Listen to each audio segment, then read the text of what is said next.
आमदार आदित्य ठाकरेंनी पत्रकार परिषद घेत शिंदे शिवसेना आणि भाजपच्या घोषणांवर टीका केली आहे। पागडी मुक्त मुंबई शिंदे आणि भाजप बोलत असलं तरी ही फसवी घोषणा आहे। बळी पडू नका आणि जे सत्य आहे ते जाणून घ्या, त्यांना तुम्हाला मुंबईतून बाहेर काढून टाकायचं आहे असं सांगत आदित्य ठाकरेंनी टीका केली आहे। शिवसेना उद्धव बाळासाहेब ठाकरे पक्ष म्हणून आम्ही मागण्या केल्यानंतर मुख्यमंत्र्यांची असेल किंवा गृहनिर्माण मंत्र्यांची असेल धावपळ झाली आणि थातूरमातूर उत्तर द्यायचं म्हणून काहीतरी त्यांनी दिलं होतं। आज मी त्या सगळ्या घोषणा त्यांच्या एक्सपोज करणार आहे, त्याची चिरफाड करणार आहे आणि आपल्याच माध्यमातून लोकांना सांगणार आहे की ह्या घोषणा आहेत त्या फसव्या आहेत, भाजप खोटं बोलत आहे, ह्याला बळी पडू नका, फसून जाऊ नका। पहिली घोषणा म्हणजे आपण सगळीकडे पाहत असाल होर्डिंग्स लागलेले आहेत, एक पक्ष ज्या माणसांनी चोरला त्यांचे की पागडी मुक्त मुंबई करणार। तसं पाहायला गेलं तर पागडी हा विषय महाविकास आघाडीचं सरकार उद्धव साहेबांच्या सरकारने हा सोडवला होता 79A 79B क्लॉज आणून, ज्याच्यात जर बिल्डिंग एखादी इमारत जी उपकरप्राप्त इमारत असेल ती मोडकळीस आली असेल तर त्याला पहिले 6 महिने जागा मालकाला आणि नंतरचे हे टेनंट्सना आपण देऊन तिकडचा पुनर्विकास आपण शक्य करत होतो। हे अगदी राष्ट्रपतींपर्यंत गेलं, मग 2022ला तेव्हा जेव्हा त्याच्यावर सही होऊन आलं, अनेक ठिकाणचे पुनर्विकास हे मार्गी लागत असताना काही काही ठिकाणी NOC देखील मिळाल्यानंतर आपण पाहत असाल कोणीतरी कोर्टात गेलं आणि हा विषय तिथे एक तांत्रिक तिढा बसलेला आहे। आम्ही जेव्हा मागणी केली, मग मी होतो, मनोज जामसुदकरजी होते, अजय चौधरीजी होते, महेश सावंतजी होते, आम्ही आमदार म्हणून जेव्हा मुंबईचे आमदार म्हणून मागणी करत होतो की ह्या पागडी इमारतींना किंवा सेसच्या इमारतींना उपकरप्राप्त इमारतींना तुम्ही न्याय दिला पाहिजे। आमच्या मागण्या होत्या ते स्पष्ट आहेत आणि त्याच मागण्या ह्या पागडीमधल्या टेनंट्सच्या आहेत। पहिली गोष्ट जी आमची मागणी आहे आणि तीच त्यांची आहे की म्हणजे सगळ्या टेनंट्सना तुम्ही लीगल संरक्षण द्या, ऑक्युपंट्स म्हणून जाहीर करा आणि त्यांना संरक्षण द्या।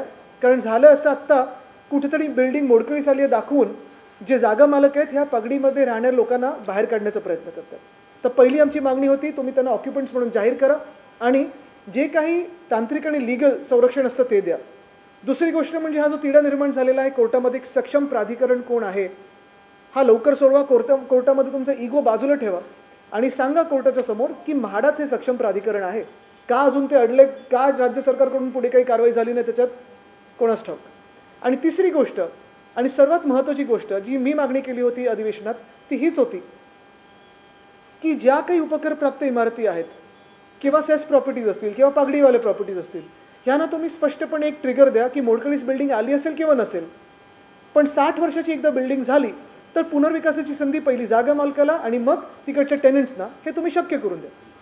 पण झालं असं, एका बाजूला हे सगळं न होता जे काही गृहनिर्माण मंत्र्यांनी घोषणा केली ती फक्त आणि फक्त जागा मालकांसाठी होती आणि बिल्डरांसाठी होती आणि म्हणून त्यांनी जे होर्डिंग लावलेत पागडी मुक्त मुंबई, त्याचा अर्थ हाच होतो की पागडीमध्ये सगळे राहणारे जे मुंबईकर आहेत, जे लाखो मुंबईकर आहेत, त्यांना मुंबईतून बाहेर घालवायचं किंवा मग ते अदानीचे कसे धारावीमधले लोक देवनार डम्पिंग ग्राउंडवर न्यायचं तसं तिथे देवनार डम्पिंग ग्राउंडवर नेण्याचा प्रयत्न हा कदाचित एकनाथ मिंदेंचा असू शकतो। पण बघा ना, जे मी फेकनाथ मिंदे एवढ्यासाठीच बोलतोय कारण सगळ्या गोष्टी तर फेक आहेतच, पण ही घोषणा देखील अशी फेक आहे त्यांची घोषणा काय जर मी नीट ऐकलं असेल आणि तुम्ही पण नीट ऐका, ते त्यांच्या स्क्रीन व्हिडिओग्राफ पण आहे, त्यांनी सांगितलं आहे की पुनर्विकासासाठी पागडीच्या आम्ही म्हणजे ते भाजप आणि मिंदे हे नवीन धोरण आणत आहेत आणि त्या धोरणाप्रमाणे जे तिथे राहतात जे टेनंट्स आहेत जेवढी जागा त्यांची आत्ता आहे तेवढीच जागा निश्चित केली जाईल।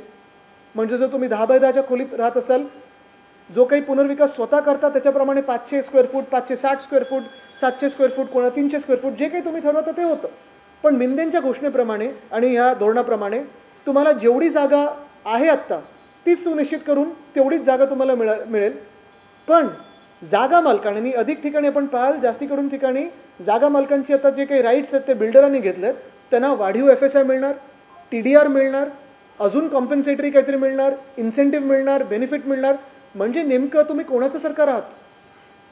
ह्या जागा मालकांची लॉबी तुमच्या सरकारमध्ये काही फंडिंग काहीच केले का त्यांनी किंवा काही वेगळ्या मार्गाने घुसलेत का?